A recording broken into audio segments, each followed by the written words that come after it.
The UN Security Council met for a briefing about the ongoing conflict in Syria.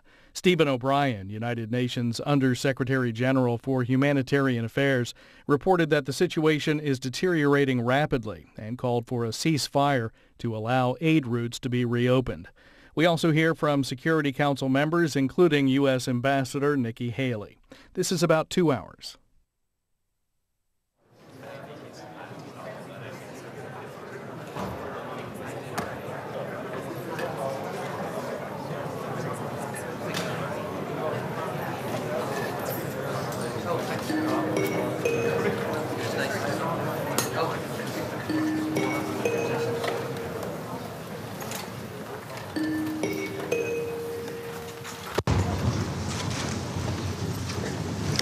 Good morning. The 7,931st meeting of the Security Council is called to order. The provisional agenda for this meeting is the situation in the Middle East. The agenda is adopted. In accordance with Rule 39 of the Council's Provisional Rules of Procedure, I invite Mr. Stefan O'Brien, Under-Secretary General for Humanitarian Affairs and Emergency Relief Coordinator, to participate in this meeting. It is so decided. Mr. O'Brien is joining today's meeting via video teleconference from Geneva. The Security Council will now begin its consideration of Item 2 of the agenda. I wish to draw the attention of Council members to document S/2017/339, the report of the Secretary General on the implementation of Security Council's Resolution 2139, 2165, 2191, 2258, and 2332. I now give the floor to Mr. Stefan O'Brien.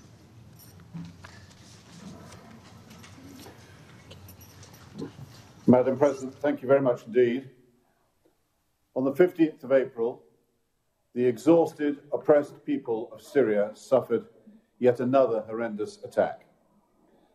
Scared and starved, men, women and children from the towns of Foa and Kafraya were targeted by a car bomb while stuck at a checkpoint in Rashidin. There were 67 children among the 125 dead. Such a terrible price for those already robbed of so much. Yet I do not raise the incident solely because of the loss of life or depravity of the attackers. Rather, it was the unity of the humanitarian response to the attack that ought also to be in the headlines. Humanitarians from all directions rushed in to save lives. Syrian Arab Red Crescent workers, first responders, medical NGO staff, some 15 Syrian NGOs, along with countless civilians, bound together to aid survivors as best they could. Out of a deplorable terrorist act arose a testament to the strength of the Syrian spirit of ordinary civilian Syrians coming together to help others regardless of their background. All too sadly, to such glimmers of humanity, acts that we see every day at a local level across Syria, are overshadowed by the sheer number and ferocity of attacks on civilians and civilian infrastructure such as hospitals, schools and markets. The last months have seen fighting continue to intensify on numerous fronts. The Secretary General has said time and again that there will be no military end to this conflict. Yet military might continues to be used against civilians in a way that defies all reason, let alone morality or the law. The use of abhorrent chemical weapons on the 4th of April in Khan Shaykhun is yet another horrific account of such brutality. I wish I could say mindless brutality, but no, it was deliberate, planned, predetermined by other humans against their own fellow human beings. Sheer unbridled cruelty by leaders and commanders, and we await the investigation to confirm which ones. Just a few days ago, 2 more hospitals were rendered inoperable after reported airstrikes that also led to the deaths and injury of civilians, including children. At least 6 hospitals and 3 schools have reportedly been impacted in April alone. I echo the call from our humanitarian coordinators that attacks against medical facilities are completely unacceptable and must stop. What purpose can the use of such military tactics bring? Well, certainly not peace, nor any benefit to any Syrian. These gross tactics will only cause further human suffering borne primarily by the civilian population, and for which perpetrators must, and we are determined, be held to account, if not now, in the nearest future possible. And beyond these attacks that have so shocked the world, as I said to you last month, I am also gravely concerned about the situation in besieged eastern Ghouta, outside Damascus, where civilians remain trapped amid reports of relentless shelling, airstrikes, and ground fighting. The last informal access routes have reportedly been closed, further restricting movement for some 400,000 people who live in the area, and who the UN has been unable to access since October last year. Increased fighting has also resulted in displacement in northern Hama, where some 20,000 people have been displaced in recent days. In Idlib, airstrikes and shelling continues to kill civilians and damage civilian infrastructure.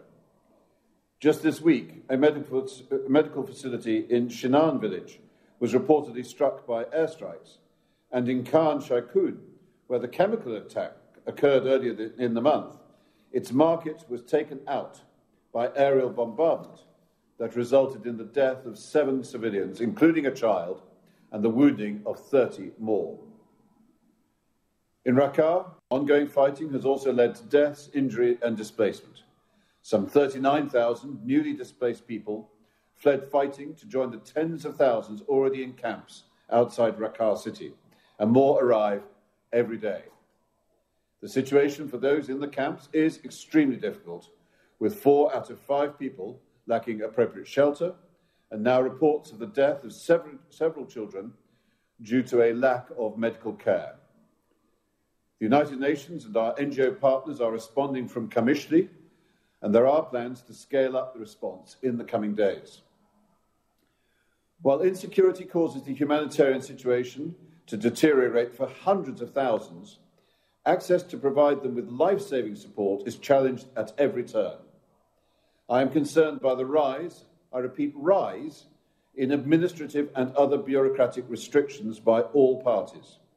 For example, in the northeast of Syria, requirements for humanitarians to register with local authorities have been in place since March, which include provisions regarding NGOs' recruitment policies and interference with procurement processes, amongst others. Further, since 4th April, local authorities have attempted to direct where assistance could be delivered. Such directing of assistance is contrary to the humanitarian principles. These wrongful attempted coercions have resulted in a pause in UN operations in Hasakeh Governorate, affecting nearly 100,000 people. In Idlib, similar restrictions such as new registration demands and requests for information on and interference in the staffing, logistics and finances of NGOs only penalise those most in need. I will not repeat again the bureaucratic delaying tactics used by the government of Syria to thwart humanitarian assistance at every turn, beyond saying that it continues to bring untold human suffering. As a result of these tactics and the ongoing insecurity, levels of access for interagency cross-line convoys are no greater than they were at this time last year. Only 4 convoys have deployed so far under the new 2-monthly April-May plan, reaching 157,500 people. None of these convoys reached besieged areas due to a lack of necessary authorizations. In fact, the only besieged people reached this year by land were the 6,000 people trapped in Khan al-Sheikh and the 60,000 in the 4 towns of Madaya, Zabadani, Foa and Kafraya, who were accessed separately through the objectionable tit-for-tat 4 towns agreement. Deir ez-Zor, besieged by ISIL, continues to be reached by airdrops. I have said publicly that the failure to deliver is a stain on not just the parties to the conflict, but also to those in the international community, including this Council, as well as the members of the Humanitarian Task Force of the International Syria Support Group, who have committed themselves to exercise their influence to improve humanitarian access, particularly to besieged areas. Despite this challenge, the UN and humanitarian partners continue to relentlessly negotiate access, as we always have done, and wherever it is possible. Real progress is needed now to stymie the tide of death and suffering inflicted on people day after day, month after month. For many, it is already too late. Inaction has played a part in material changes to the humanitarian landscape. As the noose has tightened around eastern Ghouta, some 30,000 people in the adjacent areas of Baza and Kabun have also come under siege by the government of Syria.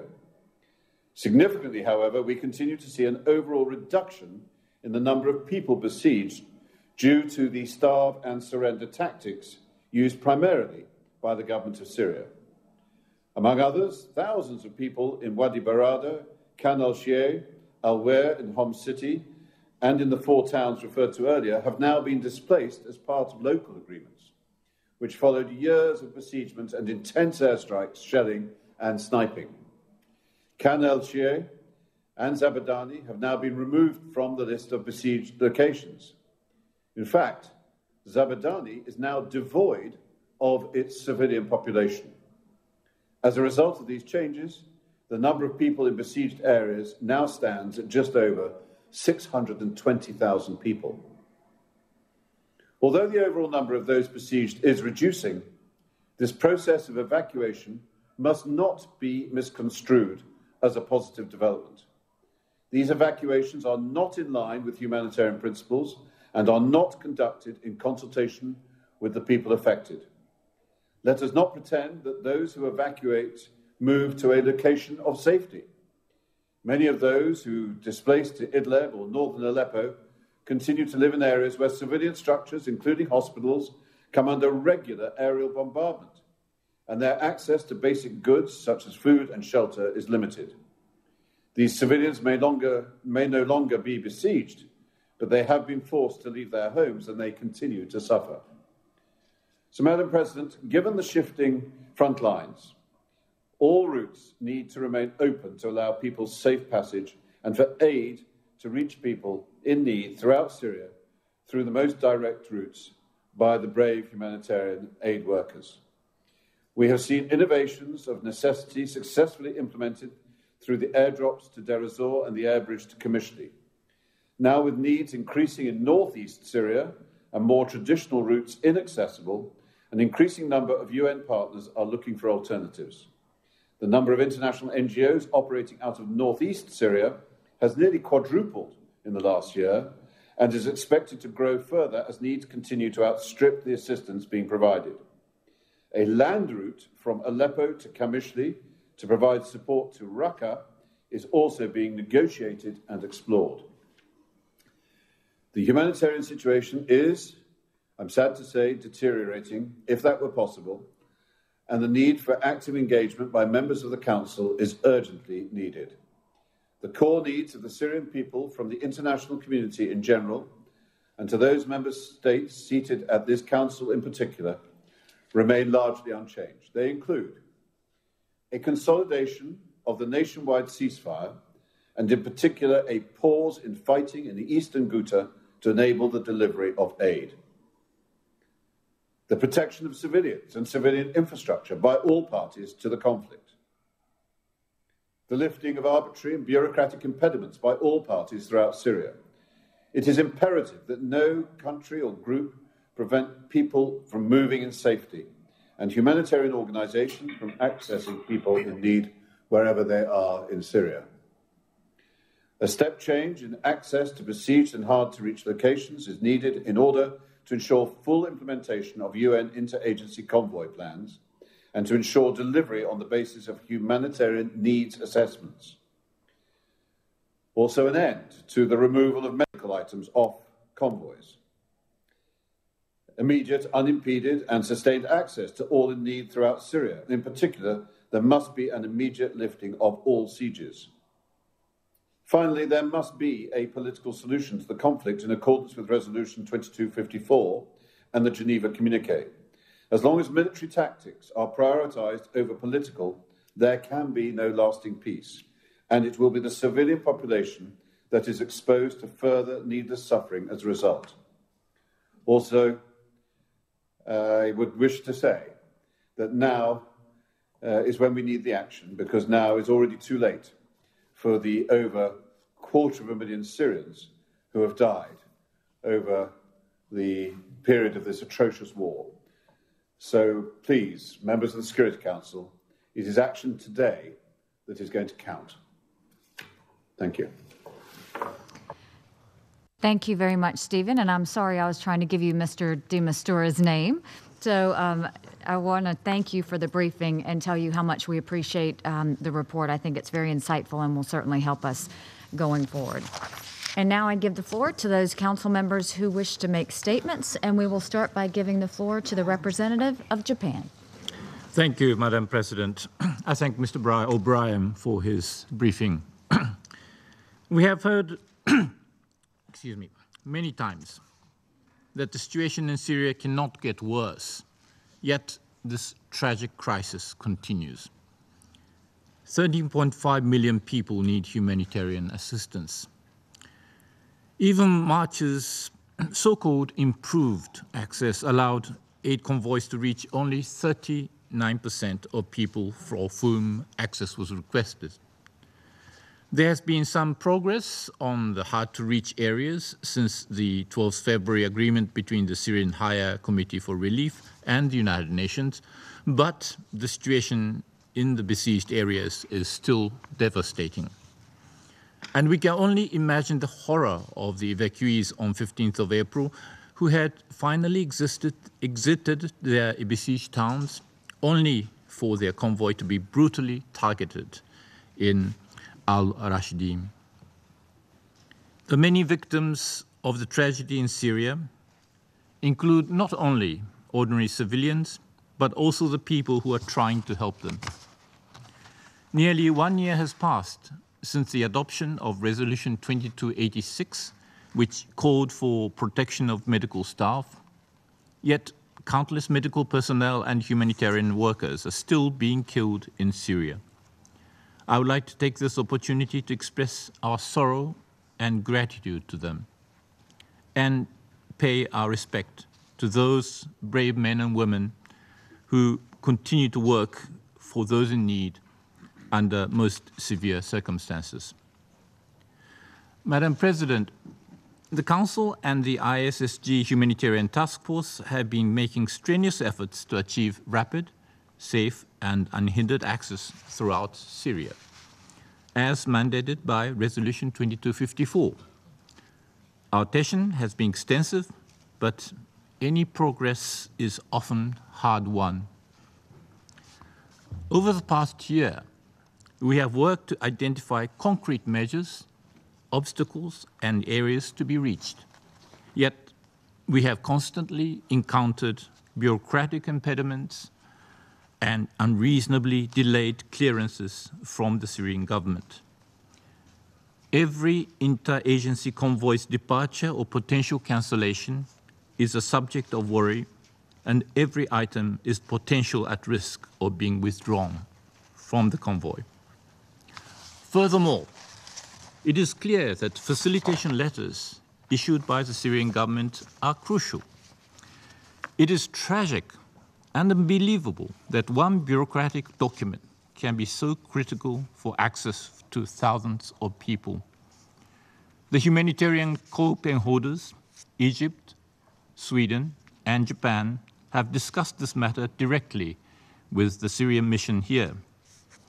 We urged Syria to make more efforts to issue letters immediately in line with the UN's call to issue them within 2 to 3 days.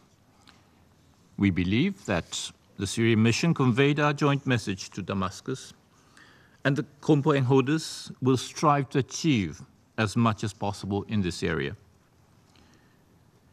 One of our most urgent concerns at present is Eastern Ghouta. Mr. O'Brien explained that the UN is requesting a cessation of hostilities to allow humanitarian access. Japan supports this goal. But the need for a ceasefire is not limited to East Ghouta. We are concerned by many reports of fighting in various locations. The next Astana process meeting at the beginning of May will be crucial to preserving the ceasefire mechanism which allows for humanitarian access. Madam President, while the details and logistics I have mentioned are vitally important for Syria, we should also keep two broader goals in mind. First is the importance of political process. Although the recent Geneva talks did not yield a breakthrough, there were also no breakdown. This is an implicit affirmation that there is no military solution to the conflict. We must act on this progress to gain commitments which translate into life-saving changes on the ground. The second broad point is the need for truth and accountability. We have seen so much destruction and so many crimes during this 6-year war, in particular, the use of chemical weapons. Justice may not come immediately, but the UN and other humanitarian actors must use their various tools, including those granted by the Security Council, to ascertain facts on the ground. These facts will form basis for accountability and for addressing the sufferings of the Syrian people. With these two broader goals in mind, we must continue our efforts unabated to achieve good faith cooperation and humanitarian access from the Syrian government in order to serve those most in need. I thank you, Madam President. I thank the representative of Japan, and I now give the floor to the representative of Sweden. Thank you, Madam President. And I thank Undersecretary General O'Brien for his comprehensive briefing today. Each month he returns to this council to report on the humanitarian situation in Syria. Each month the situation becomes more acute. The number of people driven from their homes increases, the number not knowing where their next meal will come from grows, and the number of people maimed and killed rises. Mr. Undersecretary General, we've heard from you again today about the worsening plight of the Syrian people. Over 6 million people brutalized, displaced, and trapped in Syria in need of humanitarian assistance. 5 million people wrenched from their homes and their loved ones to seek refuge in the region and beyond, if they survive the journey. Now they are waiting in besieged towns and villages, in refugee camps in Jordan, Lebanon, and Turkey, waiting for the assistance they need, waiting for the war to end, waiting for the moment when they can begin to rebuild their lives. Madam President, unfortunately, it seems unlikely that the wait will end soon. As we have heard today, rather than decreasing, there is increased militarization and violence on the ground, leading to large numbers of civilian casualties and more internal displacement. It seems that humanitarian considerations are wholly subordinate to military objectives. There continues to be a complete disregard for the laws of war and obligations to protect civilians. Cynical military tactics that blatantly violate international humanitarian law by deliberately targeting civilians are being used to gain military advantage, particularly by the government forces. The upcoming Astana meeting on 3rd of May offers an opportunity for the ceasefire guarantors to make progress on de-escalation. We expect that they will take this opportunity to deliver. A failure to do so also threatens progress on the upcoming UN-led talks in Geneva. While emphasizing that the Syrian regime and its allies bear the responsibility for the overwhelming majority of violations of international humanitarian law in Syria, we also note that recent airstrikes on Raqqa have allegedly led to civilian casualties and hit civilian infrastructure. This compounds the suffering of the people in Raqqa, who are already the victims of senseless torture and murder at the hands of Daesh. We urge the international coalition against Daesh to take greater care in order to protect civilians in Syria. Madam President, the reality for many of those who have been forced to live under siege for years is that when the opportunity does arise to leave, they are cruelly being moved to areas scarcely more safe or stable than those they have left. The UN has repeatedly expressed concern over local agreements preceded by besiegement, starvation, and bombardment, and resulting in the forced displacement of civilians.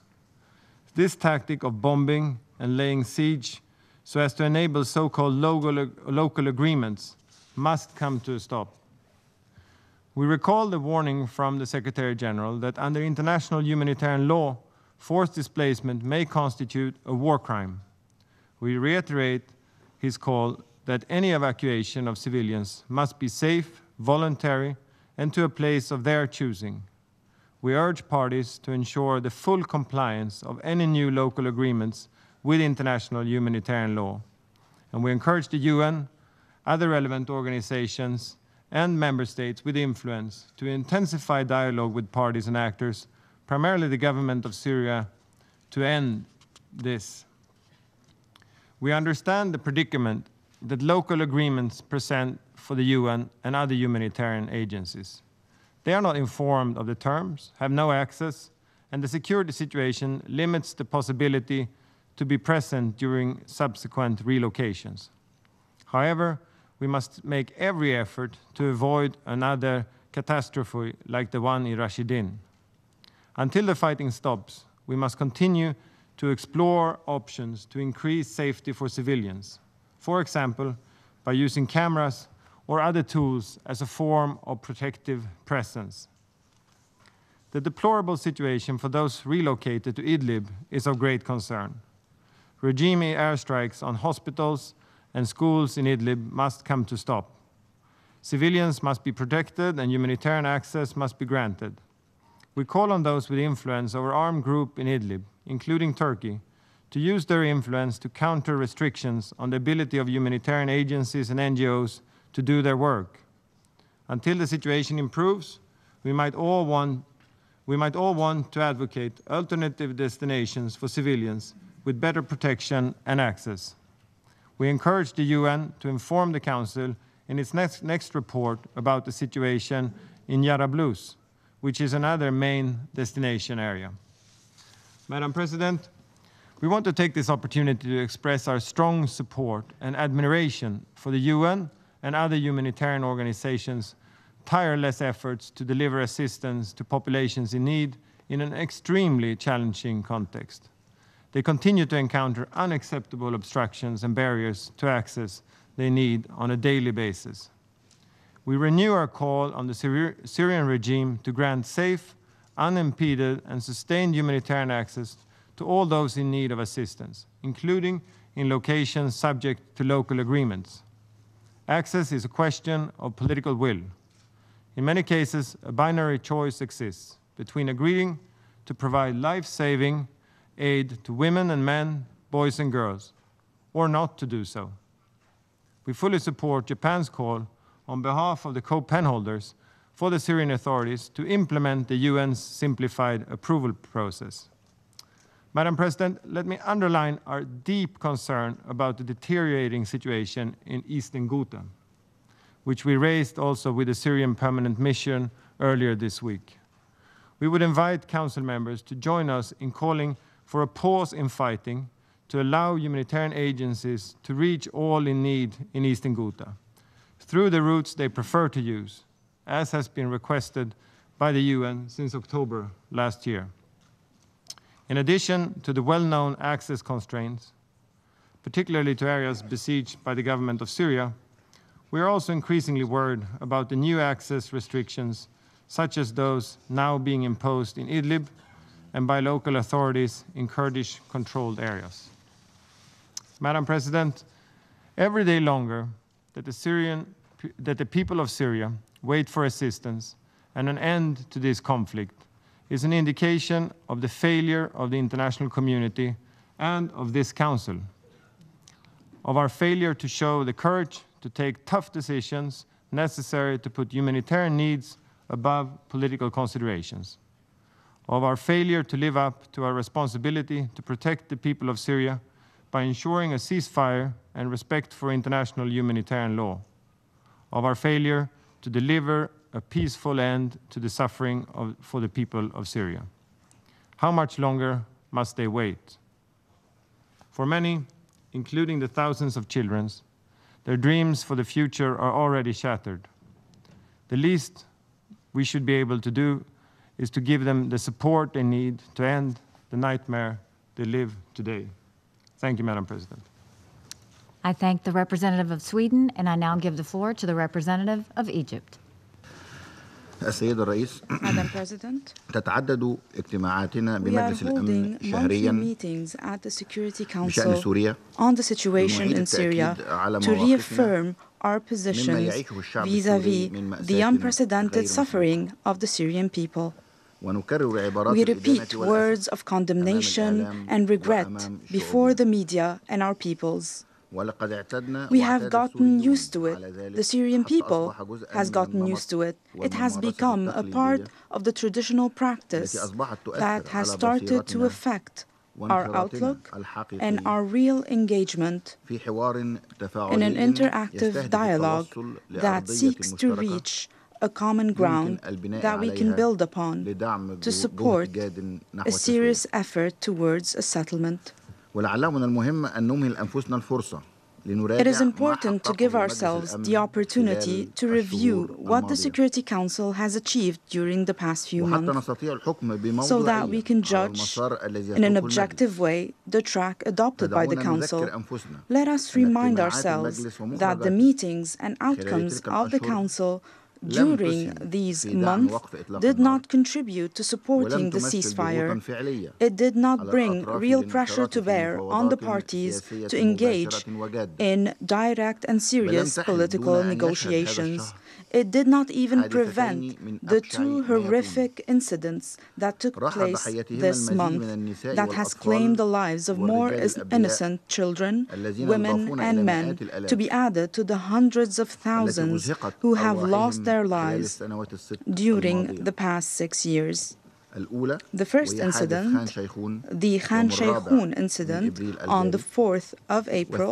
The second incident, the terrorist explosion in Al Rashidin neighborhood on the 15th of the same month. Madam President, reviewing the concept and approach of the Security Council on the situation in Syria and its impact on the reality on the ground, this has become an urgent matter. We have warned time and again that the Council cannot become a media outlet where the impact of its statements do not go beyond newspaper headlines. And with the increased state of division, we clearly see that the work of the Council is moving steadily towards that fate. If a crisis of this magnitude does not provide us with a modicum of common ground to confront it, what are we waiting to happen before we make the necessary effort to overcome the state of polarization and opposing narrow interests? Madam President, I would like to thank Mr. O'Brien for his focused and clear briefing today. We repeat our support to the efforts of the United Nations on the humanitarian level. We are ready to support any efforts that seek to alleviate the suffering of civilians in any of the Syrian towns, whether when it comes to the access to humanitarian assistance or the evacuation of the sick and injured. We urge the parties concerned to facilitate the mission of the organization and to work on removing any impediments. I would like to express our deep regret that the briefing reflected, as expected, the continued human suffering in Syria. It was no different than previous briefings, except in some details, locations, and numbers. The practices did not change. The impediments did not fall. The factors that continue to fuel this crisis did not change and will not change if international parties and regional and internal parties continue to stall for any reason, or if the Security Council continues to be or continues to reflect points of divergence and not commonality, or if it continues to focus on details without looking at the full picture. Therefore, I call on all parties to support the efforts of the Secretary General through the UN envoy, Mr. de Mistura, to reach an agreement on starting a transitional period that meets the aspirations of the Syrian people in establishing democracy and freedoms in a unified sovereign country in accordance with the Geneva Communiqué and Resolution 2254. I also renew our call to all parties to engage in a serious manner to counter terrorism and the spread of terrorist groups in Syria, and to confront the phenomenon of armed groups and militia that are not governed by any reason or law, and that continue to receive covert support of weapons and funds without their sponsors being held accountable, without even being held responsible for these practices. Funding and sponsoring terrorism in an organized and systematic way in Syria and the countries of the region. This is not an illusion. It is a fact. It is a fact that imposes itself and that threatens the countries of the region, and that is witnessed by the countries of the region and the world. And they will continue to suffer from it if some continue to bury their heads in the sand. Madam President, we still see a common ground between the members of the Council that we can build upon if there are serious intentions, and we are committed to a dialogue, a frank dialogue on the Syrian crisis, away from any polarizations. We still see the centrality and the importance of the cooperation of the common presidency of the International Syria Support Group, the United States, and the Russian Federation, when it comes to Syria at the political level and on the ground. We also believe that the documents of this Council, the statements of the support group, and previous understandings, these could be a foundation that we can build upon in this regard. They will contribute to reinvigorate the work of the ISSG.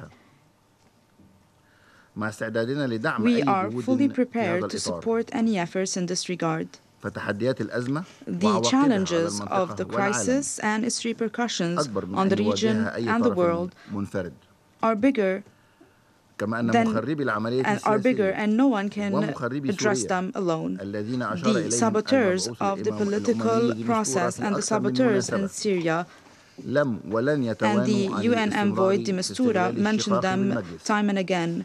They will seek to exploit the division in the Council and between international parties so that they can fuel the situation on the ground and defeat any attempt to a political settlement and to ensure that the proxy war continues. I thank you, Madam President. I thank the representative of Egypt, and I now give the floor to the representative of the United Kingdom. Thank you, Madam President.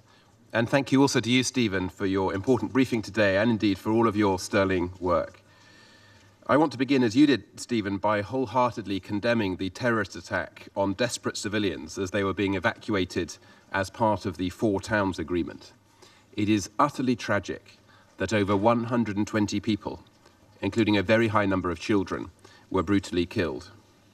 The United Kingdom condemns this terrible attack.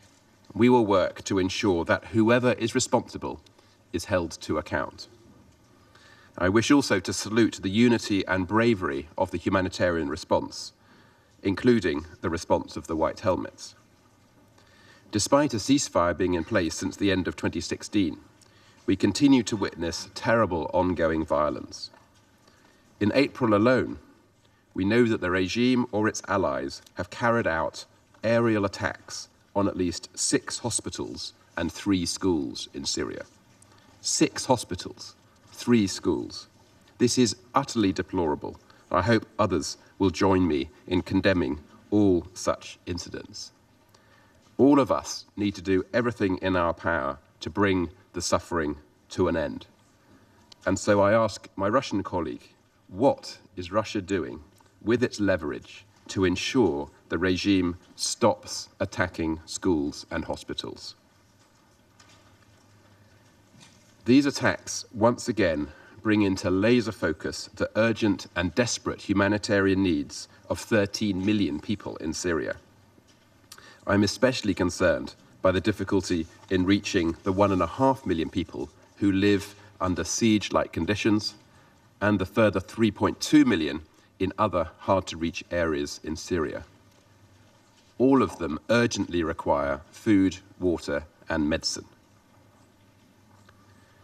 Roughly 5 million Syrians live in besieged and hard-to-reach areas.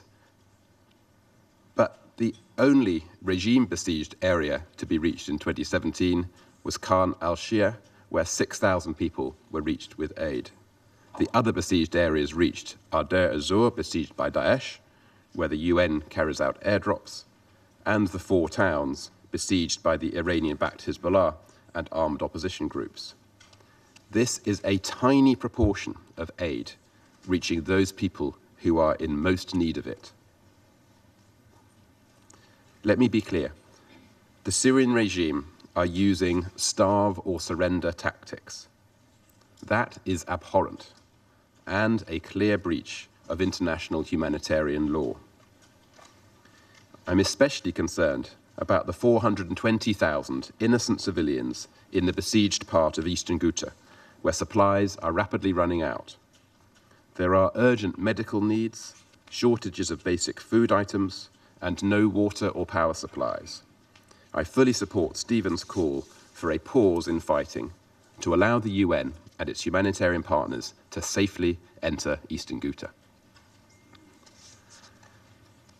At the International Syria Support Group meeting in Geneva on the 20th of April, Russia committed to press the regime to allow the UN and its humanitarian partners to access Douma, one part of eastern Ghouta. What is the situation 1 week later? The regime has not acted. There is still no convoy. We owe it to the people of Douma to do everything we can to improve the situation. The UN has received the requisite assurances from the relevant armed opposition groups to allow them to deliver assistance to Douma, and it has identified a safe route to enter.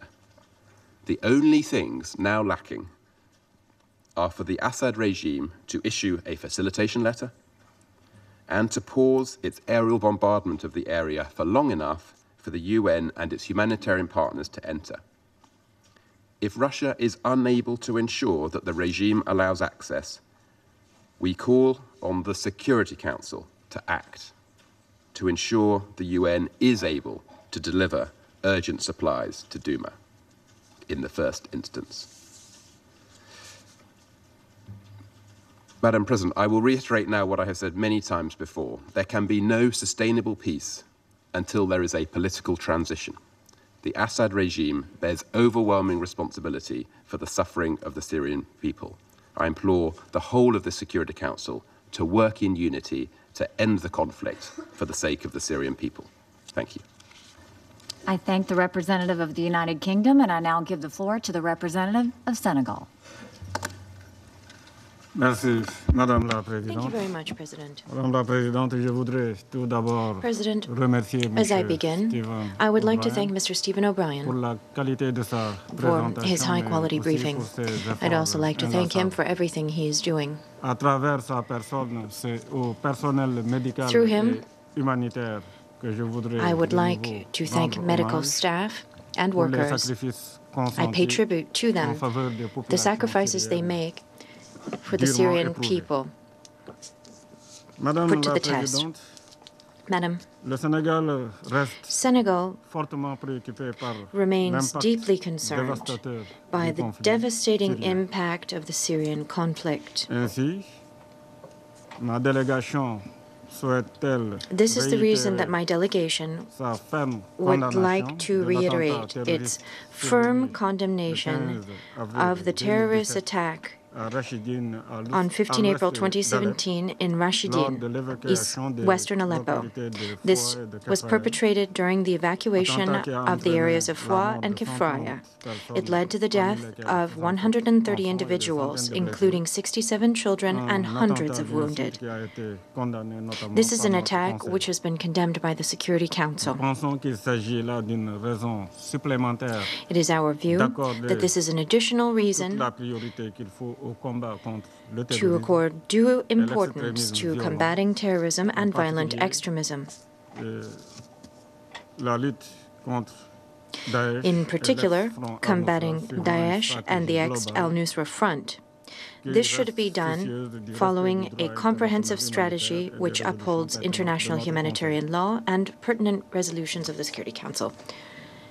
Ce conflit également met This conflict à nu les souffrances des enfants syriens, is one which has led to the suffering of Syrian en children. particulier le sort de 2,4 millions I would d'entre eux note qui the ont fate quitté of leur 2.4 domicile million individuals who've 280 fled their 000 homes autres and qui vivent 280,000 encore dans des others who zones continue to live in assiégées. besieged areas.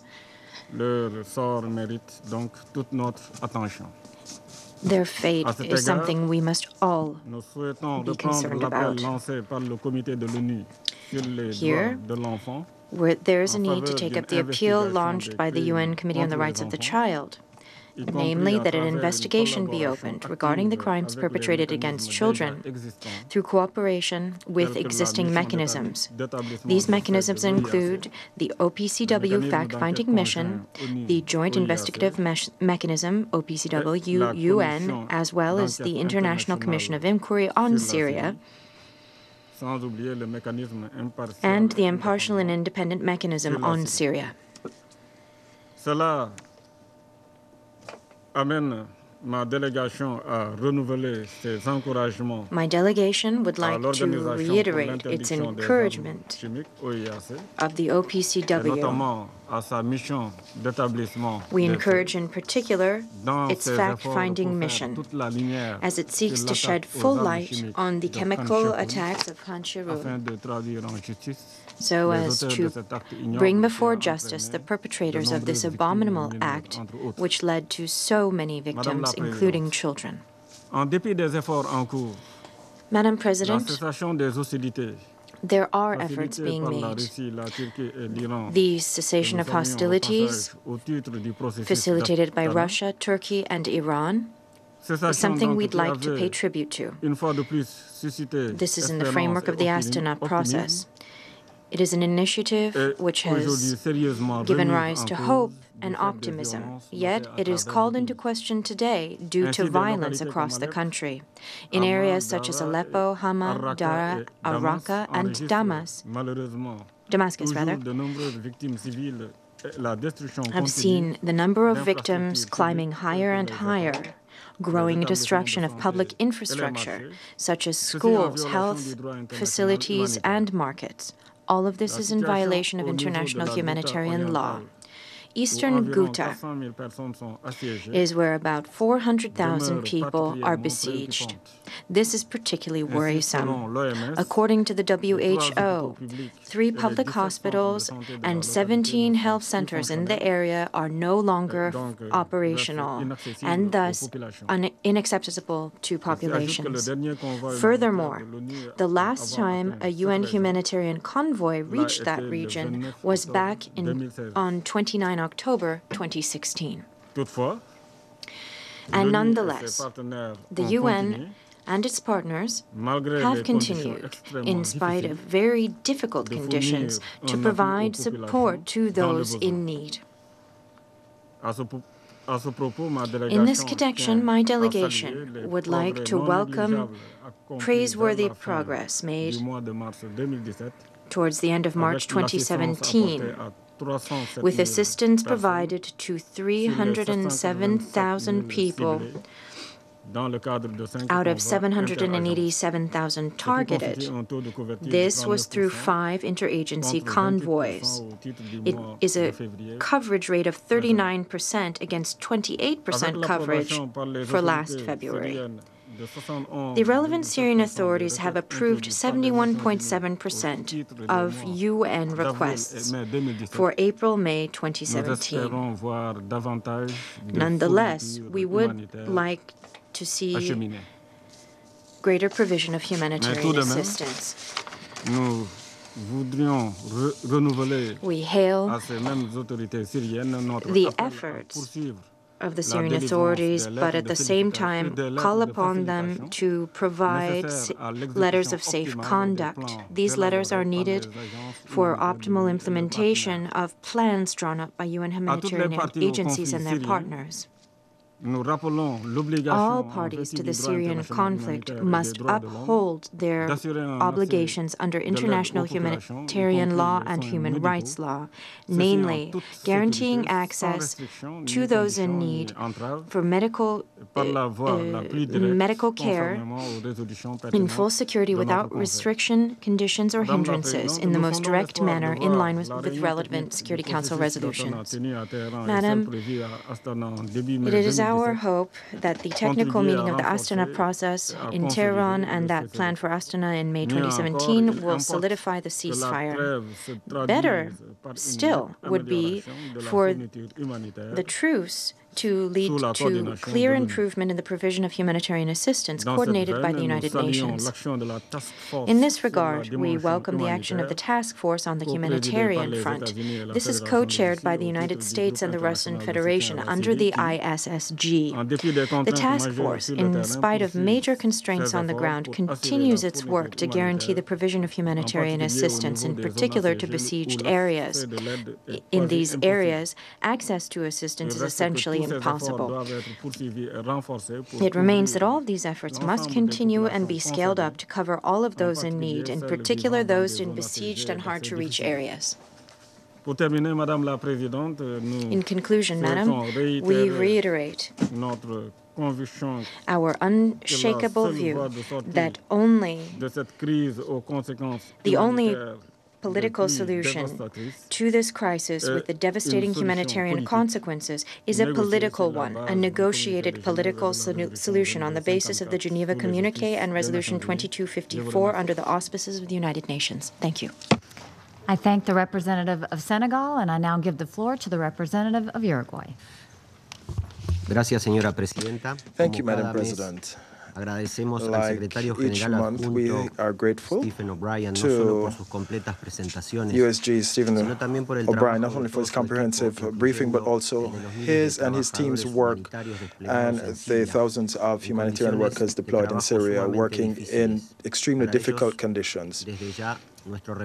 We are grateful to all of them. What more can we say at this stage in the Syrian conflict that has not yet been said? Frankly, very little remains to be added. Uruguay's position has been clear and uniform since we were an elected member of this council since last year. The first objective should be to continue to work towards a political solution to this crisis and move towards a peaceful transition in Syria negotiated by all Syrians with the backing of the international community. And to do this, we have every trust in the good offices of Special Envoy de Mistura to continue in the next round of negotiations in Geneva between the parties to try to come up with points of convergence so that they can give shape to a new chapter in Syria. Let us avoid duplicity. Actors in and outside of the region must all together call for a political solution and cease to provide support to armed groups that can be likened to Daesh or al-Nusra in their terrorist activities. It is key for us to strengthen the cessation of hostilities across the entire territory, which would lead to a significant reduction in violence in that country. We hail the efforts of Russia, Turkey, Kazakhstan, and others, and we're hoping that their work can continue. Let us step up the work of the ISSG in Geneva so that we can help them trace the path towards a political transition. We believe that the cessation of hostilities by the Security Council 4 months ago must be abided by. Madam President, of course, the political process and the cessation of hostilities are only two of the stages towards turning the page in Syria. The third one is the humanitarian aspect. We have taken note of the improvement in humanitarian access in February and March in besieged areas that are hard to reach. However, if we compare it to a year ago, we are still far away from any encouraging results. Let us continue to call for sustained, unfettered access to all these areas without distinction so that we can alleviate the needs of many people in need. We believe that the protection of civilians in Syria and any other area is an absolute priority. It is immoral to draw a distinction between civilians. Unfortunately, we have seen over the past 7 years the most serious human rights violations and violations of international humanitarian law by all parties to the conflict, to the point where we can't have any, until we have accountability for these crimes, they will continue to commit them. And here we welcome the report presented last Friday by the Independent Inquiry on Syria, and we would like to see further exchange between them and the Security Council to ensure that we can mutually help each other in our work. It is particularly difficult for civilians, and they are prone to indiscriminate bombings and the use of prohibited weapons, as we saw on the 4th of April in the chemical attack in Khan Sheikhun, and we all here condemned it unanimously. We are all aware why we were unable to reach a resolution. This is a war crime that needs to be comprehensively investigated so as to ascertain who are the perpetrators. We encourage the OPCW in its work, and we are hoping that they can come up with elucidating conclusions. We have to try to identify the perpetrators of this cowardly attack. There's also the unilateral use of force by some member states, and we reiterate that this is the least appropriate way of dealing with this kind of situation, because it only increases the tensions in the area. In April, we saw the brutal attack against civilians being evacuated from Four and Kefraya as in the four-city agreement, which also includes Madaya and Zabadania. Although we share the concerns on forced displacements of the population, which could constitute a war crime, we must also take into account that there are scores of thousands that are still in difficult conditions in besieged areas, and they are the victims of constant bombings and attacks, and in many cases they are dying of hunger. Any evacuation must be done in the safety for the civilians, and there must be humanitarian assistance and efforts made to ensure that they can eventually return to their homes as soon as possible. Madam President, a year since the adoption of the relevant resolution, we continue to witness the destruction of hospitals and other medical facilities in Syria, and parties have overlooked their commitments and deprived thousands of people of medical assistance, and this has led to victims among medical personnel. And we see this repeated in schools, markets, and other civilian places. And we also see this happening in Yemen, and we condemn them regardless of where they occur, and we believe that those who perpetrate such acts must be held accountable. In closing, Madam President, we would like to make several requests. First, we must consolidate the cessation of hostilities across the entire Syrian territory, and second, we must call on all parties to protect civilians and civilian infrastructure, including medical facilities. And third, we request that the Syrian authorities eliminate or minimize bureaucratic restrictions to ensure that we can have humanitarian access reaching to the besieged areas and those that are hard to reach. Our fourth request is that, and I don't believe that there's no need to stress this, we join OCHA in its call for a humanitarian pause of 48 hours in eastern Ghouta.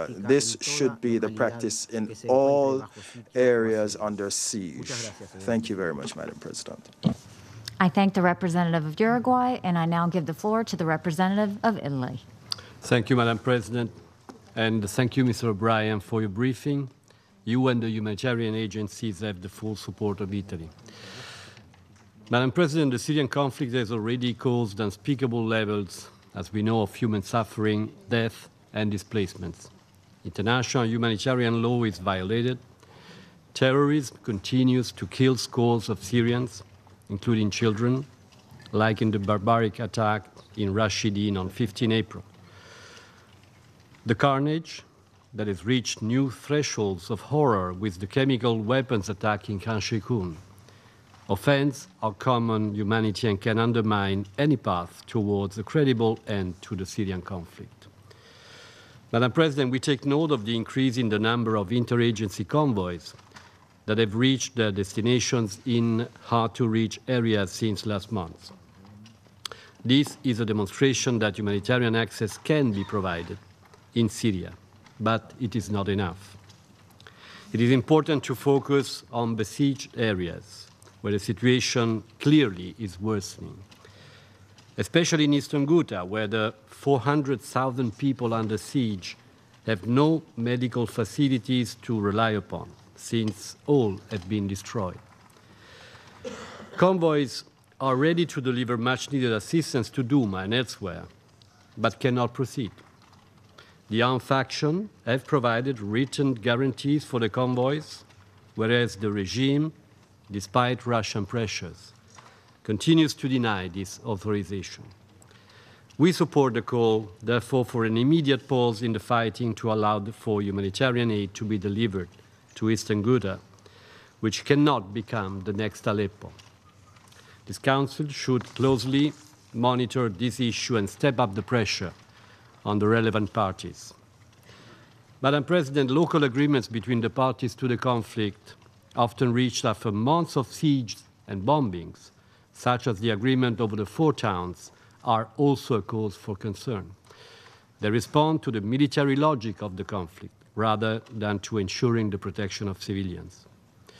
The evacuations that follow such agreements in which the UN is not involved and is not an observer to have to respect humanitarian principles.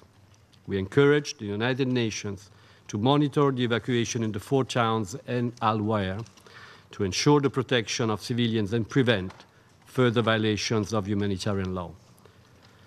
Madam President, the consequences of the conflict have spread across the region. Instability irradiates far beyond Syria, be it in the form of terrorism or in the form of uncontrolled flows of refugees. Legal and safe ways to ensure movement of people fleeing from conflicts are paramount. We commend neighboring countries which provide refuge to the millions of people who have fled the fighting. In this regard, the Italian government is carrying out a program called Humanitarian Corridors, which allows safe and legal entry to Italy for people fleeing the horrors of the combats. It is an act of solidarity and a means to combat trafficking, a model that other countries are following. I also wish to highlight the contribution of the recent Brussels conference. Italy confirmed its commitment of humanitarian aid and longer-term assistance for 2017 and 2018. But of course, humanitarian assistance must be delivered to the populations. The conference also resulted in a renewed effort of the international community, both in the response to the humanitarian tragedy, but also in the direction of a political solution. Because, Madam President, humanitarian and political dimensions are deeply interconnected. Improving the humanitarian situation is key to creating a constructive environment in Geneva, where talks will resume under the leadership of Staffan de Mistura. And we cannot allow this critical negotiation to be jeopardized by an intensification of fighting on the ground or by continued lack of humanitarian access to population. The co-guarantors of the ceasefire have a special representative responsibility in this respect, and we look forward to the next Astana meeting. As emerged also in the G7 ministerial meetings in Italy recently, which also included key regional stakeholders, only a political settlement implementing Resolution 2254 will bring this conflict and the dire humanitarian situation to an end. In conclusion, Madam President, I wish to reaffirm the importance of accountability of those responsible of such terrible crimes that we are witnessing in Syria.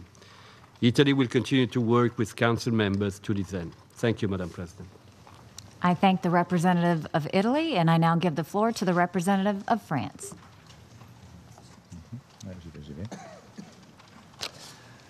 Madame la Présidente, Madam President, Stephen O'Brien, que je remercie vivement I thank Stephen pour son O'Brien exposé et pour son engagement, for his nous briefing appelle une fois and de his plus engagement. à nos responsabilités But he once face à la again tragédie reminds syrienne. us of our responsibilities regarding the Depuis nos Syrian dernières tragedy. consultations humanitaires, Since our last humanitarian un pas de plus consultations, a été franchi dans l'horreur. Syria has slipped ever further L'attaque à into l'arme horror. chimique The perpétrée chemical à weapons Khan Sheikhoun attack le 4 perpetrated in avril Khan Sheikhoun a tué on 4 plus de April 80 claimed the personnes lives of more than et en a 80 blessé plus de people 500. and wounded more than Nous 500. attendons du prochain rapport du secrétaire We général expect from the forthcoming qu'il report of the revienne très Secretary General précisément sur les that a conséquences very careful look is taken de cette tragédie. regarding the humanitarian Les consequences informations of the dont la attack. France France dispose et que le does have ministre français information. des Affaires The étrangères, French M. Minister of Jean-Marc Foreign Ayrault, Affairs, Mr. a rendu Jean-Marc public Ayrault, hier, has made them public yesterday. apporte la preuve de They l'utilisation provide de gaz evidence sarin that the use et de la of sarin gas responsabilité and du régime is qui and the aura à responsibility répondre de ces of crimes. the regime. The regime Syrie s'est will engagée en have to be 2013 held à accountable ne for plus these jamais crimes. utiliser d'armes Syria chimiques committed in et à détruire 2013 l'intégralité to no longer de use ses chemical capacités. weapons and to destroy all Nous of its devons plus que stockpiles. jamais la rappeler à ses obligations. More than Plus ever, largement, we must remind Syria l'interdiction of its de l'usage des obligations. armes chimiques More generally doit speaking, rester une obligation the prohibition absolue of the use of chemical weapons universelle, must car c'est l'un remain des a piliers sine de qua notre non sécurité and a collective. universal 10 jours condition après le 4 avril, for all of us. un convoi de civils a été 10 days attaqué after par un véhicule piégé the attack on 4 dans la zone de April, transit a d'Al-Rashidi, civilian convoy was attacked causant la mort d'au moins 130 by personnes, a car dont bomber 67 in the area of enfants. al-Rashidi. This led to Une the fois death of encore, la population at least syrienne 130 est people, directement including prise pour cible. 67 children. Le Yet again, tribut qu'elle Syrians paye est insupportable. are the direct target. Ce drame a eu lieu dans un The contexte price being bien paid by the particulier, population is qui est celui du intolerable. déplacement This croisé des tragedy takes populations. place in a very particular ce context, sont namely plus de the 11 000 overlapping personnes qui ont été displacement évacuées of des 4 populations. villes, More than de Foua, 11,000 Kafraya, individuals have been Zabadani, evacuated from the Madaya. 4 towns, Foua, Kafraya, Or, je voudrais Zabadani, and rappeler que les Madaya. évacuations But I'd de civils like to remind you doivent se that faire civilian sur une base evacuations have to be volontaire. carried out in a Le voluntary secrétaire manner. général l'a The clairement Secretary rappelé. General has Les clearly déplacements recalled forcés this. de populations Forced displacement peuvent of être populations constitutifs de crimes de could guerre, constitute war crimes. et les populations concernées Concerned doivent aussi populations avoir le choix de must leur also be able to destination. choose where they're going.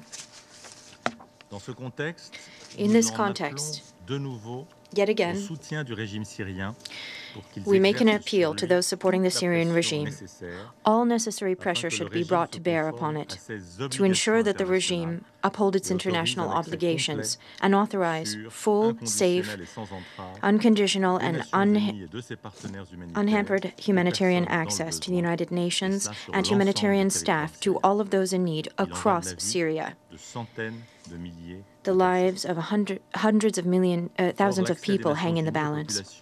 United Nations access to those in need is also hampered, in particular in besieged cities. We would like to remind you that the use of hunger as a weapon of war, as well as hampering access, constitute war crimes. We reiterate our appeal to the immediate lifting of all sieges. The disconnect between assistance getting into regime-held areas and those areas held by the opposition necessarily is of concern. In March, United Nations agencies submitted new requests for access. The government's refusal led to more than 68,000 being stripped of food assistance in Homs, Daraa, and rural Damascus. We're particularly troubled by the humanitarian situation in eastern Ghouta. Humanitarian convoys were planned for by the United Nations in this area, but letters of safe conduct for the loading of convoys have not yet been delivered by the regime, where, on the other hand, the opposition has provided sufficient security guarantees for the transit of convoys. Thus, we call upon parties to take all necessary measures to allow humanitarian workers can continue to provide assistance in full security. Furthermore, the Syrian government continues to refuse the authorization of medication and medical kits in humanitarian convoys. This is unacceptable. The WHO has requested access to 6 zones of the country. These requests have been ignored. This is unacceptable too. France recalls the right of the Syrian people to humanitarian assistance and protection, this in line with international humanitarian law and Security Council resolutions. Again, attacks against hospitals and schools in particular were touched upon by Stephen O'Brien. These attacks merit our most firm condemnation as well. Madam President, the situation I'm describing bears no resemblance to a cessation of hostilities. The regime has continued to methodically violate its agreements systematically while allegedly combating Daesh.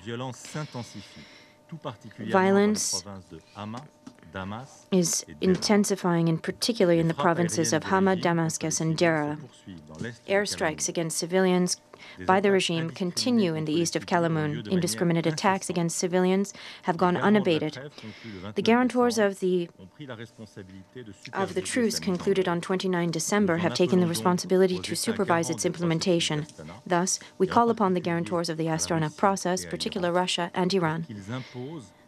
Let them effectively impose upon the Syrian regime a full cessation of hostilities. In this context, the setting up of an international oversight mechanism of the ceasefire, one which is effective, is a necessity. France has repeated this many times and has made specific proposals along these lines. Improving the situation on the ground is crucial for a resumption of talks in Geneva in May for a political transition, obviously guided by the United Nations. This is the only solution to save Syria from the abyss of violence, the violence of Daesh, just as the violence of the regime, which fuel each other reciprocally. Madam President, we're all aware tangible and lasting improvement of the situation in Syria is only possible with a political solution to the crisis, one based on a political transition in the country. This is set forth in 2254 and the Geneva Communique. To not mince words, any credible resumption of political talks means that there must be much stronger pressure brought to bear by Russia on Damascus. And also, in the continuation of the American airstrikes, there has to be true commitment in Syria in parallel with European efforts and those of others. Rest assured, Madam, of France's determined commitment along these lines. Thank you. I thank the representative of France, and I now give the floor to the representative of Kazakhstan. Thank you, Madam President. Madam President, we express our deep appreciation to the update by Under-Secretary General O'Brien and commend his commitment and that of the staff of Office of Coordination of Humanitarian Affairs to mitigate the grave humanitarian suffering in Syria, which has reached unprecedented proportions. We are concerned about the grave humanitarian catastrophe in the country, which must be confronted on various fronts. We believe that the solution of humanitarian problems requires serious progress on the following issues. First, the further advancement of the political process facilitated by the Geneva and Astana processes. Ceasefire agreement is crucial for the humanitarian actions and should be preserved. Second, counter-terrorist groups needs unified actions that will significantly improve the humanitarian situation. Third, we need to strengthen the commendable efforts of the ICRC, the Syrian Red Crescent Society, as well as the United Nations agencies. We pay tribute to the large number of UN personnel and humanitarian workers who work under such hazardous conditions, and some of them have sacrificed their lives for the noble cause of peace. Equally important should be the efforts of the international community to restore the damaged infrastructure and develop an integrated program to rebuild the country's economic potential, inter alia by providing electricity and water supply, education for children, and setting up schools and hospitals in areas liberated from terrorists. These measures must commence now and not wait until after reaching an agreement. Undoubtedly, the recovery process would serve as a powerful impetus for the return of refugees and reduce the social base of the armed and terrorist groups. We welcome the humanitarian response plan for Syria for 2017, with its budget of $3.4 billion for comprehensive humanitarian assistance. We thank the donors for their continued support with a request to honor their commitments and pledges in order for the United Nations to maintain such large scale of operations throughout the country. We are concerned about the continuing indiscriminate attacks which result in the loss of lives of innocent civilians and long-term injury and impairment to them. Parties to the conflict should comply immediately with their obligations under relevant international law. They must take all appropriate steps to protect civilians who have ceased to take part in hostilities, including members of ethnic and religious communities. Madam President, political tensions which result in such human suffering cannot have a military solution. Therefore, Kazakhstan calls on the members of the UN Security Council, the parties to the conflict, as well as those who have influence on them, to achieve a political settlement of the Syrian conflict so as not to escalate the tensions further that could undo the progress made in Geneva and Astana. I thank you, Madam President. I thank the representative of Kazakhstan, and I now give the floor to the representative of China. Madam President, I would like to thank USG Stephen O'Brien for his briefing. The Syrian conflict has caused massive civilian casualties. China feels deeply for the sufferings of the Syrian people. We strongly urge all parties in Syria to immediately find a solution through dialogue and consultation. Recently, with concerted efforts of the international community, the intra-Syria ceasefire has been holding. However, ceasefire in certain regions allows for no optimism.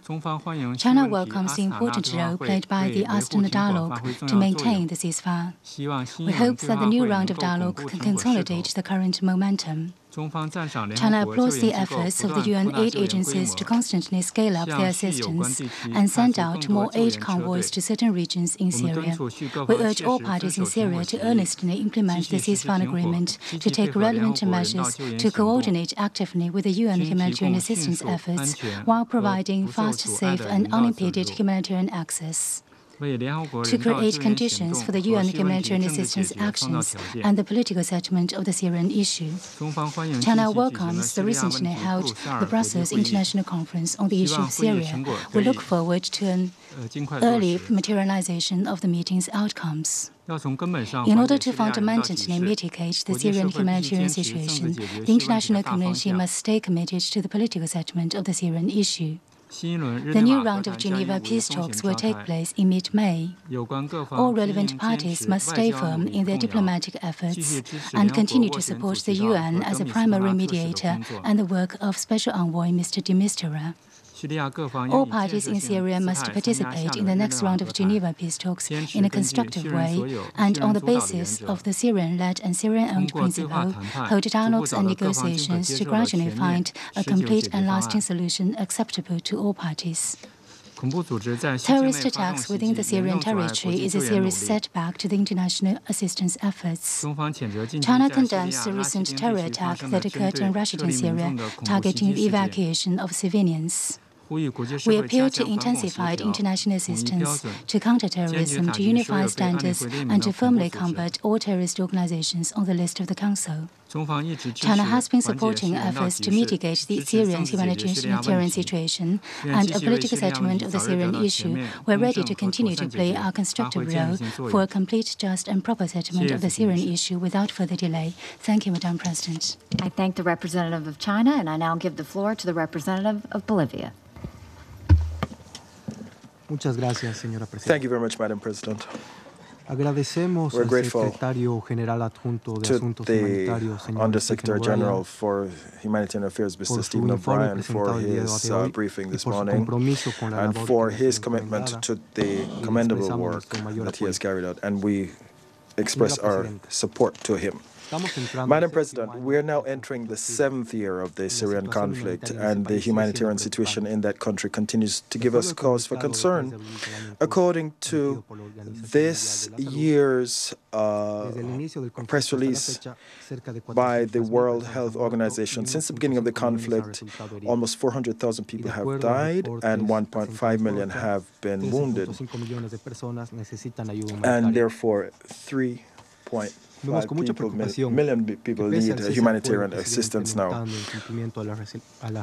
We view with concern that despite the positive development through the cessation of hostilities that has been implemented since Resolution 2336 of 30th of December 2016, we still see attacks against civilians and civilian infrastructure by the actors in the conflict, such as the bombing against the Russian embassy in Damascus on the 2nd and 3rd of February 2017, which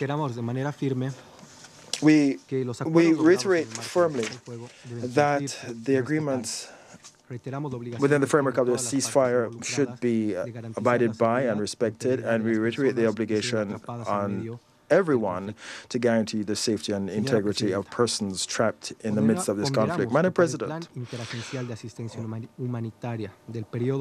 we believe that for the interagency humanitarian assistance plan for the April to May period, 71.7% of the places that required access have been approved, and we urge all parties to make all necessary efforts to ensure that humanitarian access arrives to all these areas under the plan without obstacles or limitations. We are deeply concerned that there are still reports of security forces of the parties involved in the conflict that continue to deprive people of first aid and equipment for parts and so on and so forth, and this reduces their capacity and effectiveness to the detriment of the persons who need this urgent assistance. We remind the parties involved in the conflict that they must allow for unconditional access for humanitarian access and guarantee and safeguard their safety and integrity, and they must avoid identifying humanitarian assistance convoys as military targets. Furthermore, we recognize the important work that has been carried out by the reconciliation for opposition groups in the Syrian Arab Republic under the Russian center, and they have been seeking to avoid armed clashes. We also recognize and welcome the work being carried out by staff of various humanitarian assistance organizations and agencies, such as the ICRC, Syrian Red Crescent, the UNHCR, UNICEF, and IOM. Inter alia, to alleviate the humanitarian crisis being experienced by the Syrian people. Madam President, we regret that during March, more than 450 people, including women and children, lost their lives, and hundreds others were injured because of the cowardly attacks perpetrated by Daesh, as well as through clashes between the involved parties and military operations by the forces deployed on the ground fighting against this terrorist organization. Likewise, we condemn the criminal and cowardly attack committed on the 15th of April this year in Rashidin, which led to 120 people dying, including women and children, who are part of a group of 5,000 civilians who are being evacuated to Aleppo. This must be duly investigated and the perpetrators punished. There's also the 4th April attack in Khan Sheikhun, and we expressed our firm condemnation of chemical weapons as weapons. This is unjustifiable and it is criminal regardless of the reason, regardless of who the perpetrator is and wherever it is committed. The use of chemical weapons is a violation of the obligations under international law. We call for an independent, impartial, comprehensive and conclusive investigation that is apolitical in nature, and we must ensure that those responsible be brought to justice. We also reiterate our strong condemnation of all terrorist acts because they are criminal and unjustifiable. We believe that any counterterrorism effort must be in coordination with the government to avoid the death of innocent civilians, and this should be in line with resolutions 2254 and 2336. We recognize the enormous effort being made by the government and people of Syria in fighting against Daesh, and this is a war that they're waging on behalf of all of us. Finally, Madam President, we reiterate that the plurinational state of Bolivia believes firmly and clearly that the only option for resolving this conflict is through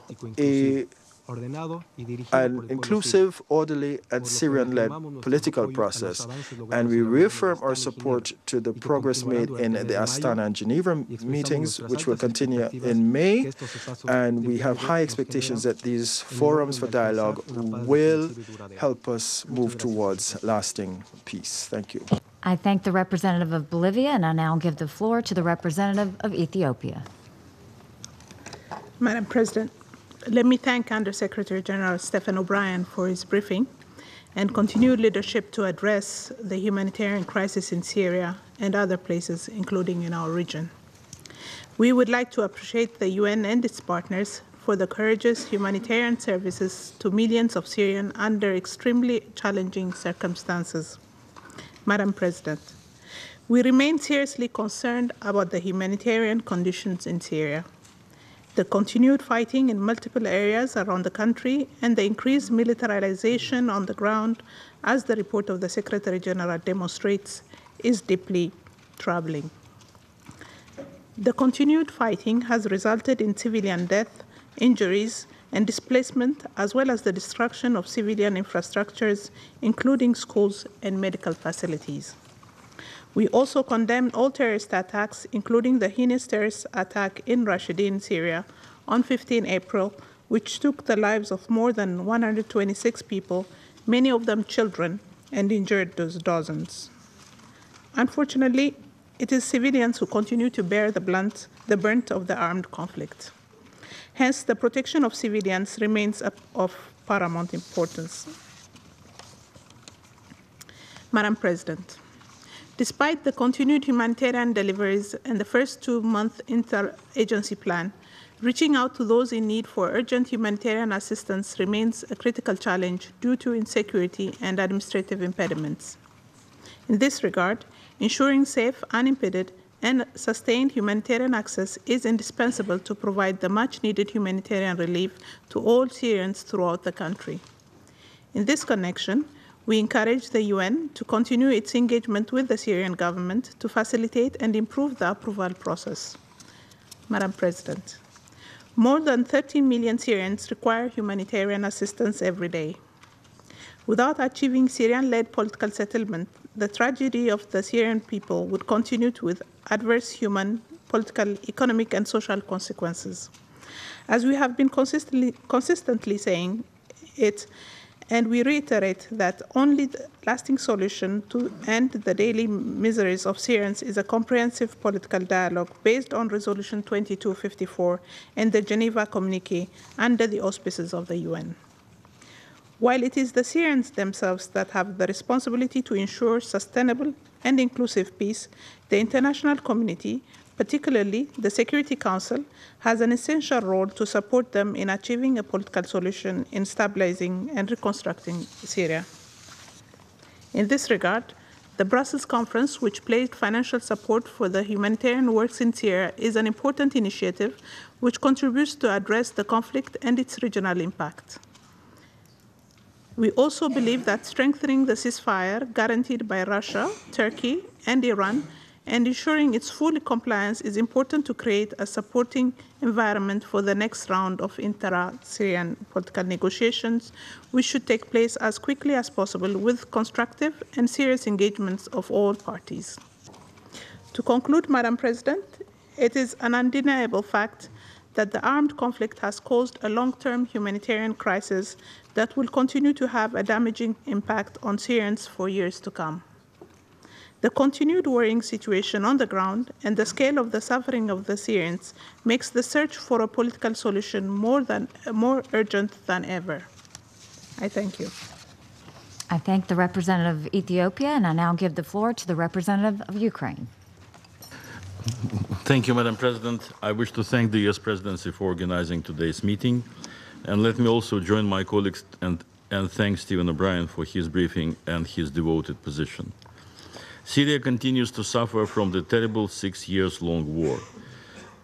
The war that has left unhealing scar marks on the Syrian people and has presented an immense challenge to the entire world. It is clear from the Secretary General's report and Stephen's briefing that negative trends in humanitarian domain are piling up. Though March was somewhat a better month in terms of the UN humanitarian access, we need to bear in mind that progress is limited mostly to the hard-to-reach areas, while the besieged ones, where more than 600,000 people live, need assistance the most. This Council has spoken time and again that the sieges must be lifted, that the access must be granted and upheld in a sustainable manner. Yet here we are. Practically no progress. And the reason is simple enough. Keeping the sieges is a deliberate tactics of the Assad regime and his allies that supplements and feeds his military strategy. The essence of these tactics is starve or surrender. When you surrender, we're going to put you on the bus and send to Idlib, where we will continue to bomb you again and again. We are dismayed about recent reports of Syrian or Russian airstrikes on a hospital in a rebel-held Idlib province 2 days ago that killed more than a dozen of people, including patients. The recent terrorist attack against evacuees who were carried by buses from the besieged towns in Syria, which led to the death of more than 100 people, including children, is another terrible crime and a demonstration of shameless disregard for human life, which we have seen so many times throughout the conflict. We strongly condemn the continuing violence against the civilian population in Syria, which has suffered immensely during this brutal war. Madam President, the situation in eastern Ghouta, where approximately 400,000 people are besieged in a number of towns and surrounding rural areas, is particularly worrisome. There are no functioning hospitals left in eastern Ghouta. None of none out of 3 public hospitals and 17 health care centers. Heating medical facilities and schools is also part of the aforementioned deliberate tactics of the Assad regime and his allies. In March alone, the UN received credible reports of 19 attacks against medical facilities. Such a reckless and deliberate strategy carries fundamental risks for the long-term stability not only of Syria and Levant, but of the entire MENA region. The 6th year of war keeps 1.75 million children out of school, with 7,000 schools completely destroyed, and 85% of Syrians living in poverty. As long as there is no progress on these and other humanitarian issues, we can rest assured that Assad regime is in no mood to seriously engage in political talks. Against this backdrop, there is still an active and aggressive al-Qaeda and ISIS recruitment campaign in Syria. Leaving Syrians without hope any longer equals creating a long-term terrorist safe haven at the very heart of the region. The stakes are really high. There is no more time for imitating the talks and following subversive strategies. Serious and responsible political engagement in Geneva and immediate humanitarian relief efforts are long past due. This Council should finally react to the numerous desperate calls of Stephen O'Brien and his colleagues. I thank you, Madam President. I thank the representative of Ukraine, and I now give the floor to the representative of the Russian Federation. Madam President, we thank Mr. O'Brien for his briefing. In Syria, on the whole, the 30 December 2016 cessation of hostilities is holding. At the same time, there are incidents of undermining as their movement of terrorists and armed groups. Fresh in our minds is still their aggressive action, including in Damascus, which undermined the most recent round of inter-Syrian talks in Geneva. These types of escalation have an adverse impact on the humanitarian situation. The ongoing criticism of the Syrian government and the emotional calls to the country guarantors, including Russia, don't help anything. We're carrying out our obligations in good faith. There are other important players, too, who unfortunately aren't hurrying to meet us halfway. Only a collective approach here can create a positive effect. Let us not forget about the ongoing relevance of the separation of constructive opposition from terrorists. First steps here were taken thanks solely to the joint efforts of the country guarantors of the Astana process, but much remains to be done. The cessation of hostilities regime, in many cases, allows for the successful implementation of the Syrian government-agreed group of humanitarian convoys. Progress over the past months is clear. Right now, painstaking work is underway on the parameters of humanitarian access and a medical evacuation in eastern Ghouta. Hoping for instant results, given the delicate nature of this, as well as the operational constraints, is not something we should do. Brash PR campaigns aren't going to help here, first and foremost. It's not as simple as some attempt to paint the picture.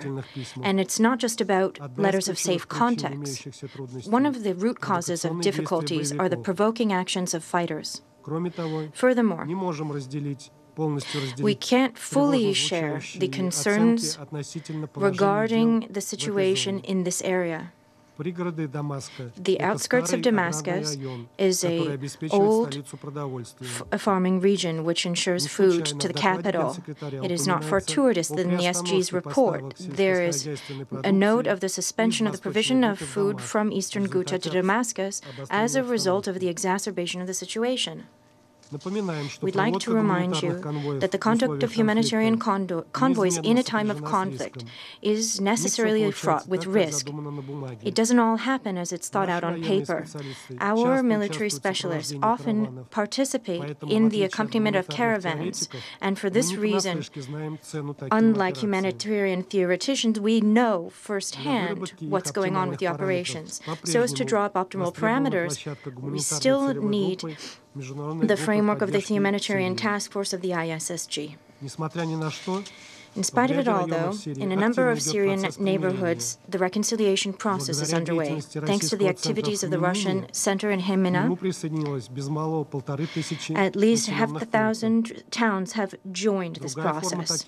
Another format of this type of agreement is local truces, when relevant agreements are signed by representatives of bodies of government and leaders of militia. In this manner, we're close to the conclusion of a local truce in the problematic area of Al-Var in the city of Homs. The members of illegal armed groups and their family members are evacuated from areas of Syria which haven't joined the cessation of hostilities. Furthermore, many fighters have decided to return to peaceful life using the government-declared amnesty. It is our hope that as a result of sound agreement in the regional centers of power, the matter of the 4 towns will be dealt with. The odious terrorist attack in Rashidin on residents evacuated from Fuan Kafra elicited due outrage across the globe. In this connection, we don't share the criticism of the practice of local truces. It might not be ideal, but it's a practical instrument to bring normalcy to the situation. Temporarily, it's useful to save lives. This is demonstrated by the experience of eastern Aleppo and other towns. Now, there's a need to help Syrians in rebuilding liberated areas, so they can live in a dignified manner and return to their homes. We were surprised by the statements of our UK and French colleagues regarding local truces. These truces are the result of agreements between the government and relevant opposition groups. This is yet another possibility to avoid further casualties than if the truces weren't in place. Double standards continue to be striking here. When in the CAR, with the participation of the UN and the French contingent, Muslim populations were moved from the capital to western areas. This was justified by the desire to save human life. The result of this type of move is well known. From Bangui, the capital, the Muslim population was reduced by 99.9%, and the consequences of this type of move are still felt today. The destabilization we're seeing now in the central areas of the country is provoked exactly from the northwestern parts where the Muslims were moved. And so, let's not make a difference between the dignity of life of Syrians and those in other countries. We're seriously worried by the situation in the north of the country, where at the same time there are several military operations being deployed. The majority of their participants, including the so-called coalition, have not been invited by the Syrian government. There are clear violations of the sovereignty of the country, as well as encroachment upon its territorial integrity. During the bombing, peaceful civilians are killed, vital infrastructure destroyed. There are strikes on Turkish militia all of these years who have been combating terrorists, and this runs counter to the approach of the international community to decisively push back against this evil. It is inadmissible to forget that in territories which continue to be controlled by terrorists, we have no idea about what's going on and how hundreds of thousands of people are living. The UN, nor its partners, has access to these areas. We're not just talking about Deir ez-Zor, where humanitarian assistance is at least being provided through airdrop. We have to note that in the humanitarian reports on Syria, at times, there's a falsification of facts which provide justification for criticizing fighters of armed groups. What happens is that unverified information gets into circulation. Syrian government to outside participation for obvious reasons is very low against the backdrop of the anti-Damascus campaign. All they see is provocation. Why would we want to worsen this type of situation instead of building prospects for cooperating with Damascus. We're disappointed that yet again in the report there's a lack of data on the matter of what was discovered in eastern Aleppo after its liberation. I'm talking about the stockpiles of medication, which were used to support the military capacity of terrorists. We required investigation and identification of all context. We're expecting the results, and it's not the first month now. They were supposed to be reported onto the Security Council officially.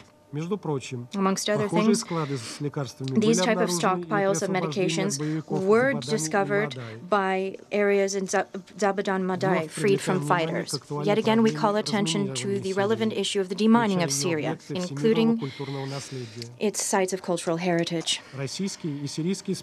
Russia and Syrian specialists have cooperated well.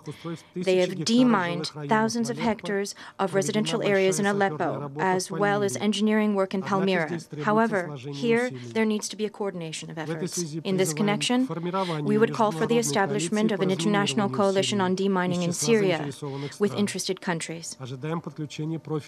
We expect also the participation of specialized UN services. We see it suitable to create a fund to finance commercial companies which could participate in the demining as well. UN humanitarian bodies, the international, the ICRC, the Syrian Red Crescent are working cooperatively so as to bring normal life back to people. Let us not forget that massive efforts, in spite of unfair outside sanctions, are being made by the Syrian government. Indeed, the reports usually ignore this fact. There's also help being provided by international and local NGOs. However, we would like to highlight our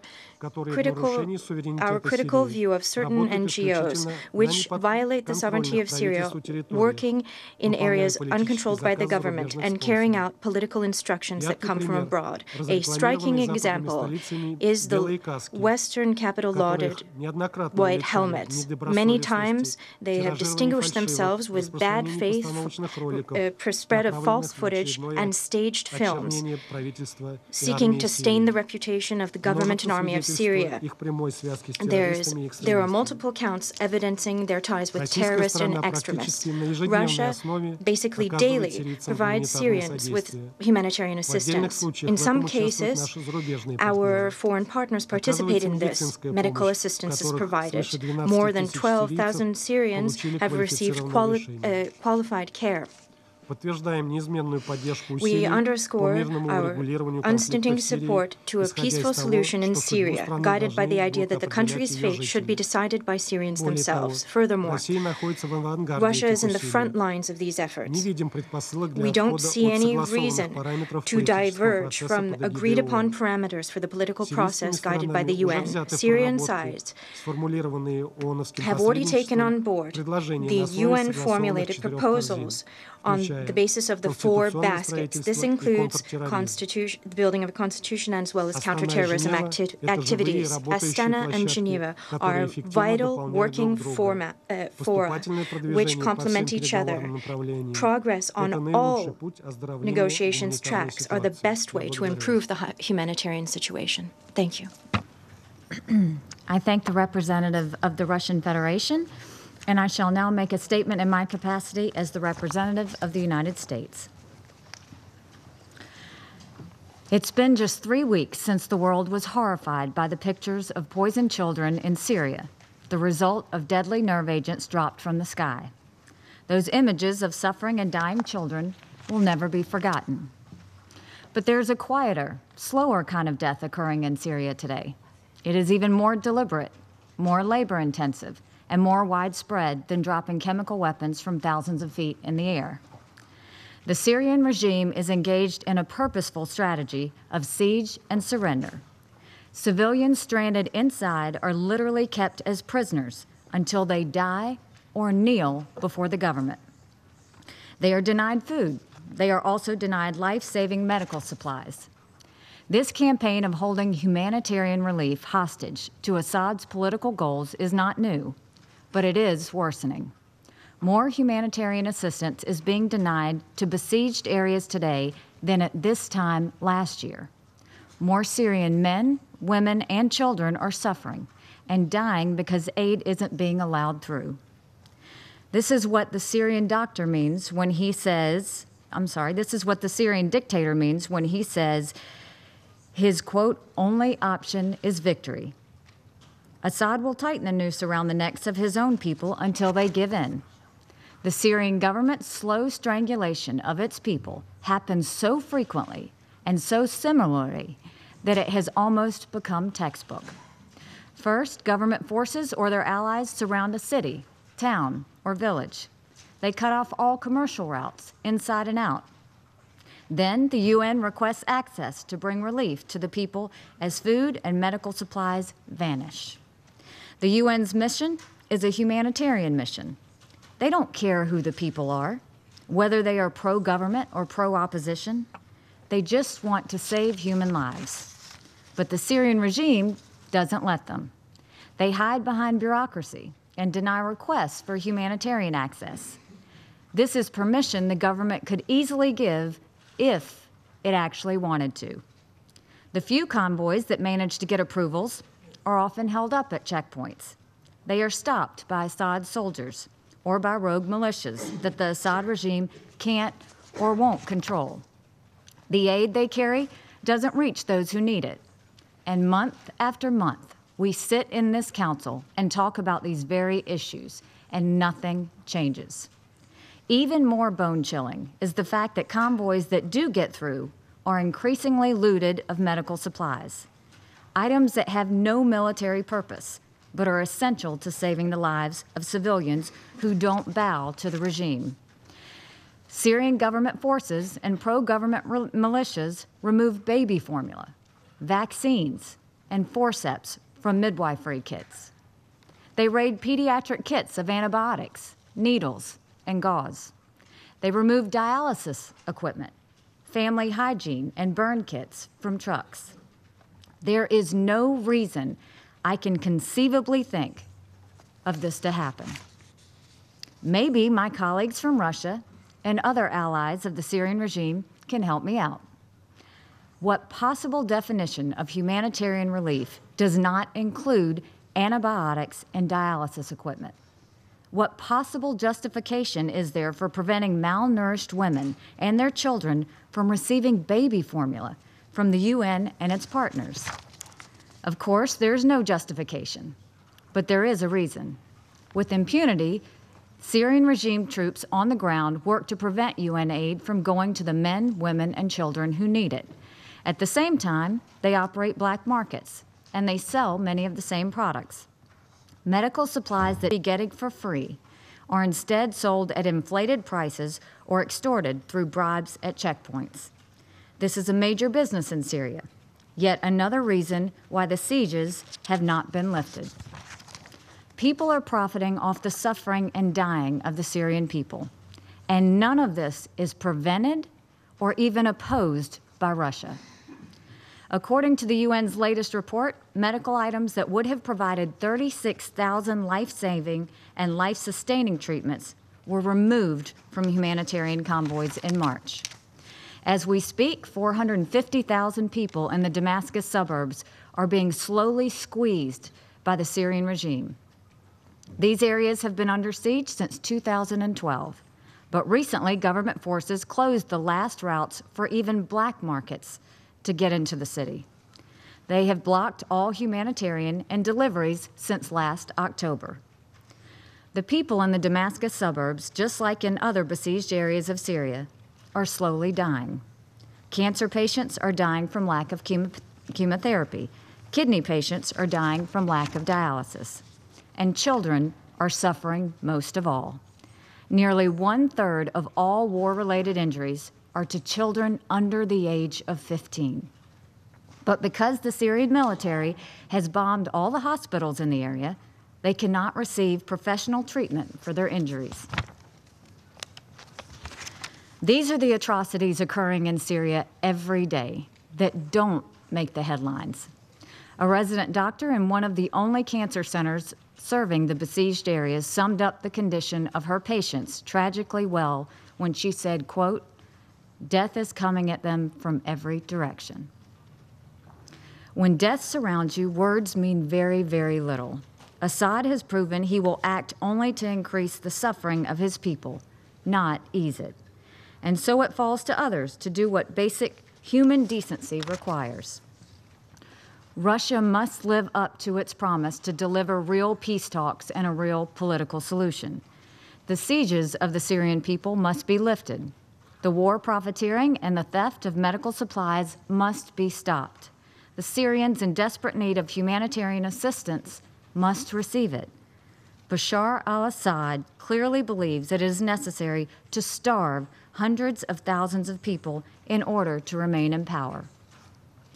And I ask this council that as we talk about everything that is happening here, I heard from each and every one of you somewhat of desperation and somewhat of defeat, because we talk about this so much. And every time we talk about it, more people continue to die.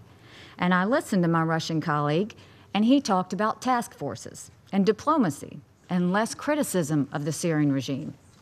Where has that gotten us? It hasn't gotten us anywhere. And then the times where we could actually do something as the Security Council. Who's the one member state that continues to protect the regime that's keeping this humanitarian assistance from going through?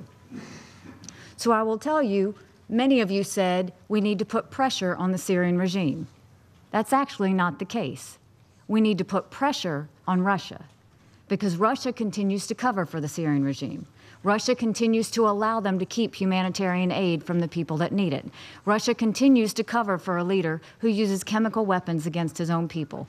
Russia continues to veto, and Assad continues to do these things because they know Russia will continue to cover for them.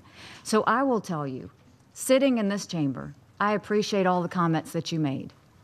But all eyes and all pressure now need to go to Russia, because they are the ones that could stop this if they wanted to. So don't listen to the distractions of what they're trying to say, pointing to other conflicts. Don't listen to the fact that they claim the reports now are wrong. So now, first it was the Security Council that was wrong. Now it's Mr. O'Brien's report that's wrong. But the images don't lie. The humanitarian workers don't lie. The fact that they can't get the assistance they need, that's not lying.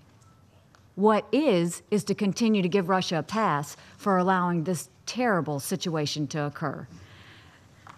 So with that, I will continue to press the Security Council to act, to do something, regardless of if the Russians continue to veto it, because it is our voice that needs to be heard. Because I can tell you, the Syrian people don't care about diplomacy. The Syrian people don't care about any sort of task forces. Syrian people don't care about any of the things we said today. They're just trying to live their very last day. Thank you. No surprise, the representative of the Russian Federation has asked for the floor to make a further statement. Madam President, with regard to your statement, allow me to once again call your attention to the fact that Russia, and this was stressed by many who took the floor today, Russia, Turkey, and Iran are bearing their weight of work to ensure that there is compliance with the cessation of hostilities, which is the best manner to ensure an improvement of the humanitarian situation in Syria. Neither you nor Western colleagues said a single word about what you are doing so as to improve the situation. How are you bringing pressure to bear on the moderate or non-moderate opposition that you have influence on, while Mr. O'Brien, in his report, did directly touch upon those areas that are surrounded or controlled by terrorists? Thank you.